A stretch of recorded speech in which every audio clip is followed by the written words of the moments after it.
Hey guys, welcome back to another episode of the Safari Pedal Show. I'm your host, Abby. If this is your first time here, welcome to the Crazy Wild Safari Podcast Zoo Thing Wild Bandwagon. It's great to have y'all here. Today is a very exciting day here in Abby's World Safari Pedals Craziness Room thing because Andy Baldwin is going to be on the show. He is a producer and an engineer, and we are going to be diving into 3 mixes that he has worked on and 3 lessons that he learned while working on those mixes. I'm super excited to dive in and hear what he has to say, and I feel like there's not much more that I can add to this intro. Let me think. Is there anything else to say? Nope, I don't got anything. So on that fabulous note, let's cut to the chat thing. Guys, please give a very warm Safari welcome to Andy Baldwin. Hey guys, how you doing? How you doing, Abby? Good, welcome to the show. How are you, man? I'm very well.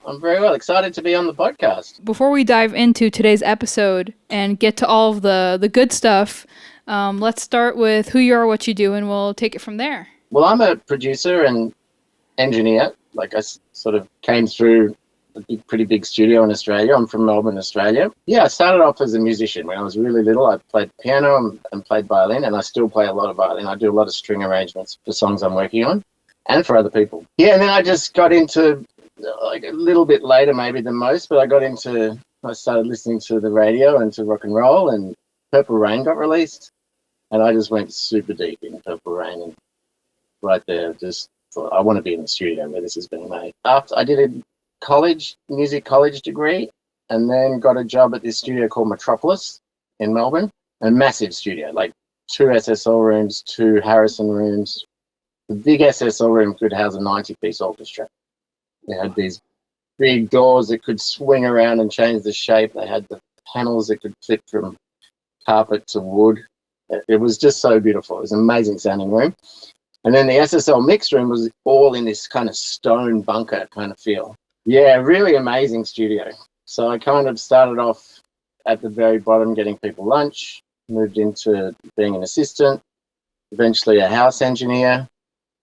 Had some amazing mentors while I was there, this particularly Tony Cohen, who sadly passed away a couple of years ago. But he worked on all the Nick Cave records and Cruel Sea and Powderfinger, a couple other really major Australian bands. And then I just always had this dream about moving to New York. And I made it happen. I got to work on this amazing record in Memphis, this guy Roy Young, with Willie Mitchell at High Records at his studio, where they'd done all the Al Green records. And then we mixed it in New York with Dave Darlington. And yeah, on my way back, I just decided, yeah, I'm moving to New York.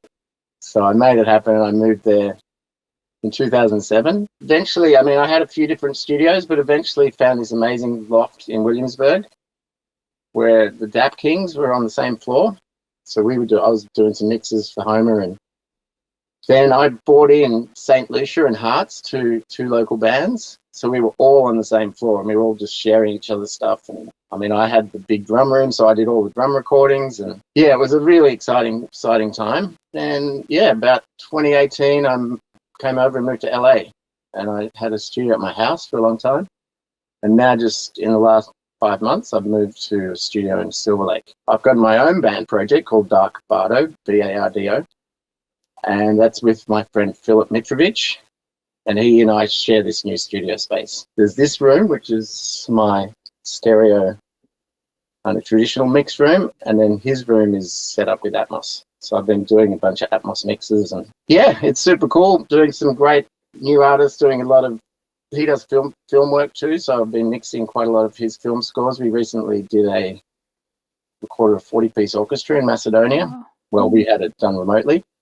It was amazing, and then I got to mix that back here. That sounds incredible. A 40-piece orchestra, not bad at all. I know, it's such a treat, and everything was live. They even had the harp player in a separate room. So that was isolated. There was percussion. It was amazing. I'll share when I can, but it's not released yet. So That's awesome. Well, I'm looking forward to hearing it. And I want to quickly ask you, like, how was it coming to New York from Australia? Like, the difference in the music culture, was it like a big shock to you? In many ways. But yeah, I mean, I was working at a pretty major studio in Australia, and I ended up kind of in a very small little production room. It was cool. It was called Engine Room, and they had a bunch of little rooms, maybe 7 or 8 rooms that all could tap into a live room. So yeah, it was definitely a step away from big studio stuff, and I still get to do that, and I still love it when I go into a big studio and I've got the assistant and I come in and work that way. But definitely, I also just love having my own little setup. Diving into today's kind of, I guess we can say, topic/episode, either three. When I meant mixes, it can be kind of production, projects, whatever, just three kind of pieces you worked on and lessons that you derived from those experiences. Well, one of the things that I'd really encourage people to do is, instead of just having something close mic, is to really utilize spaces. And the first mix is All Eyes on You by St. Lucia. As I mentioned, we had this floor of a loft in Williamsburg, and a room came up, and Jean wanted to take that room, but it was just totally empty and totally live. And I've got these awesome samples I recorded in there. But yeah, we just decided that with the drums, we'd do all these tom fills in that space. So miking the drums really heavily compressed, very roomy sort of sound. He's the producer, and he kind of had that as a thing, but that became a big part of their sound, this big tom, sort of gated tom, a little bit in the old Phil Collins kind of style. But yeah, but just the natural rooms and utilizing the natural rooms. I love it. Just to go a bit off that, I love it. Like if I'm recording a piano, I'll just put a mic on the floor even, and then really wind in some mid-range and heavily compress, and then that can become like this ball of sound that goes inside the stereo image. So I just encourage, I mean, I love it. I do it all the time. Just throw mics all around, pick up the rooms. Bathrooms are great for guitar amps. Just putting a mic in the bathroom, have the amp outside, and then with the door open, record the bathroom. Yeah, I think that's like just gives so much character and uniqueness to a sound. And yeah, just doing natural ambiences instead of plugins is going to give it something that's unique. That doing that in this empty room with St. Lucia with those toms kind of just built this whole thing that they love doing, and they still do. That's super cool. It like became their secret sauce. Exactly. Heck yeah. Exactly. It's really mind-opening to me. I haven't yet tried to use ambient, so I feel really inspired to, like, the wheels in my head are turning of, like, since you said like bathrooms and all these spaces. In that regard, I'd also encourage people to get like a 4-channel mic pre interface rather than a 2-channel one, so you can just always have the close mics and then just have the extra 2 for other things. And I mean, one of my other mix and lesson songs, actually I can just move on to that if you want, but that one I just love putting stuff through pedals and just having a mic that's dedicated to the pedals. So I don't even listen to the mic before they hit the pedals. And I'd especially do that on drums, separate mic. And that means that the phase doesn't get messed with.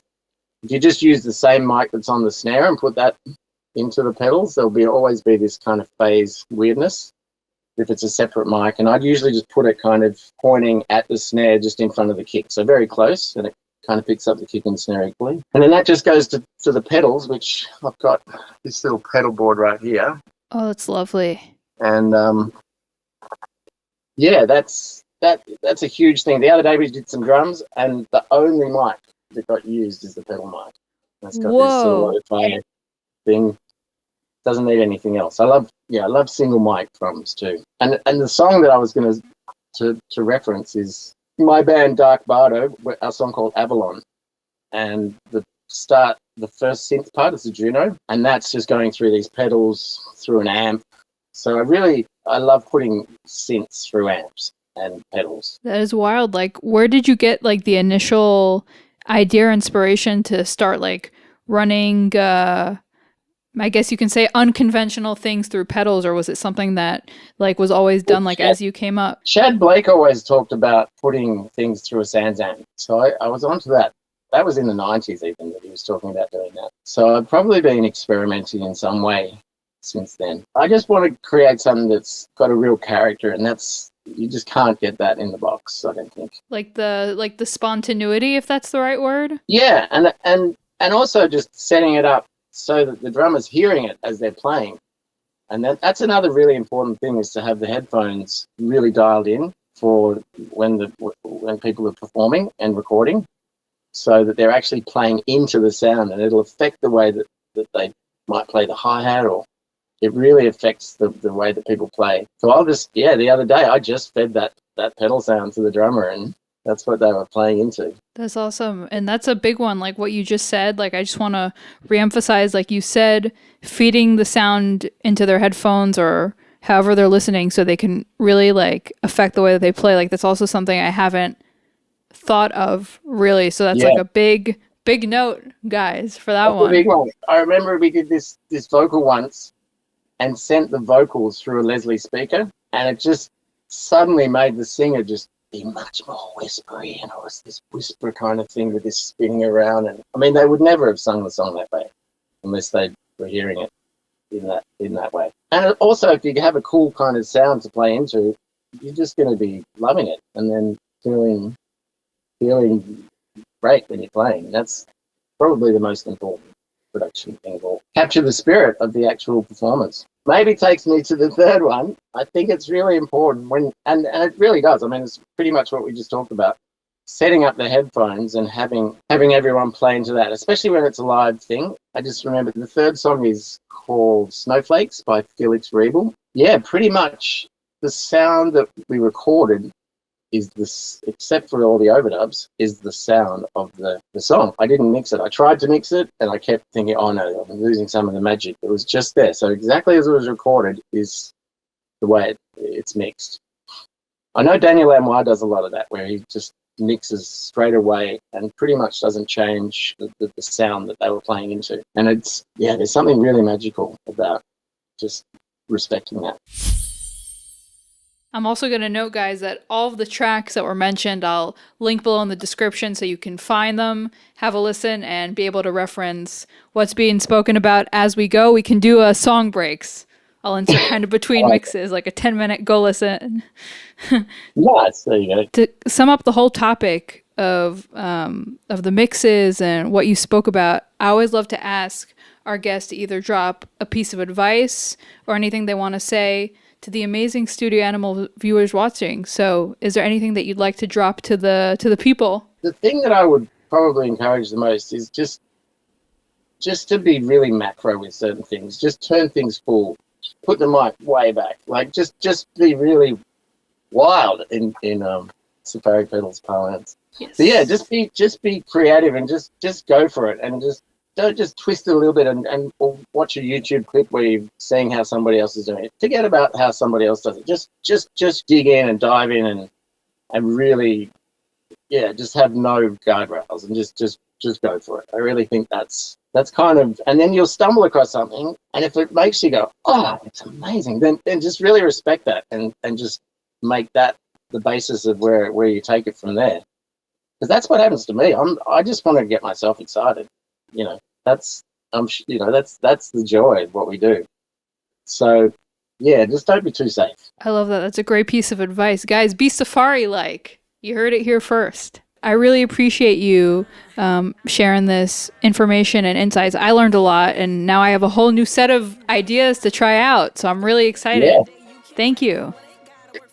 Awesome. What a pleasure. Yes, thank you so much for hopping on. I really appreciate your time.